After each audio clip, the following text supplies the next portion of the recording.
Diferenças entre a força, potência e resistência muscular. Inicialmente, devemos lembrar que essas três valências, elas estão interligadas de alguma forma durante a habilidade motora que estamos aí a analisar, por exemplo.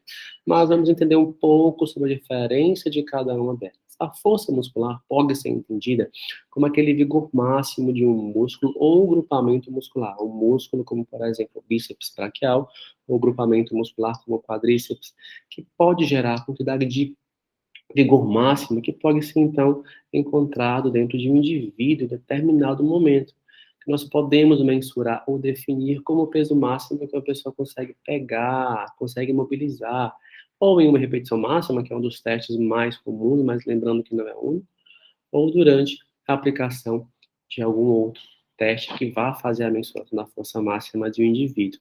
É uma maneira de entender esse vigor máximo que pode ser realizado durante determinado momento, como, por exemplo, a gente tem uma relação direta com a força máxima aplicada e a quantidade de peso de quilos que são levantados durante a prática de esforço físico, por exemplo. Então, isso é o que chamamos de força máxima, quantidade máxima que eu consigo ter durante determinado movimento, determinada ação muscular, ação motora.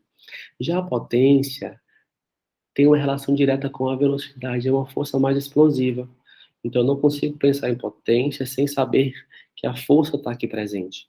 Então, é fundamental a potência para diversos esportes de alto rendimento, natação, atletismo, levantamento de peso olímpico, logicamente, e a potência ela tem uma relação direta com a velocidade. Então, a potência é força vezes a velocidade. E ela é aumentada à medida que esse ganho de força ele vai também sendo progressivo. Então, quanto menor a força, consequentemente, maior vai vir a ser a potência desse indivíduo também. Já a resistência é a capacidade de sustentar corpo ou o peso em ações repetitivas ou estáticas, como, por exemplo, uma contração isométrica, ou como, por exemplo, a execução de um exercício físico mais lento, ou se mantém em isometria por determinado tempo. Isso é a resistência muscular, que é a capacidade de sustentar por um maior período de tempo. Então, esse músculo tem que ser forte, potente e resistente. Cada uma dessas valências, elas são trabalhadas de maneira distintas, mas são interdependentes durante uma ação motora ou durante uma prática de exercício físico, qualquer que seja ele.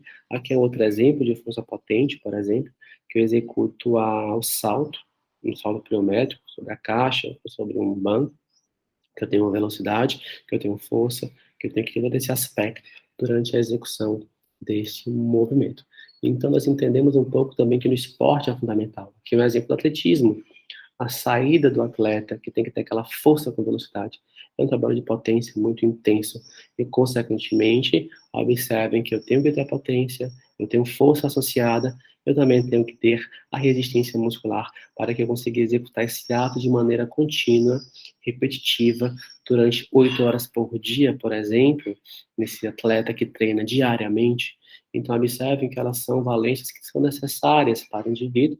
Logicamente, durante um esporte específico, uma vai preponderar em relação à outra, mas esses três fatores são fundamentais para o indivíduo também na saúde.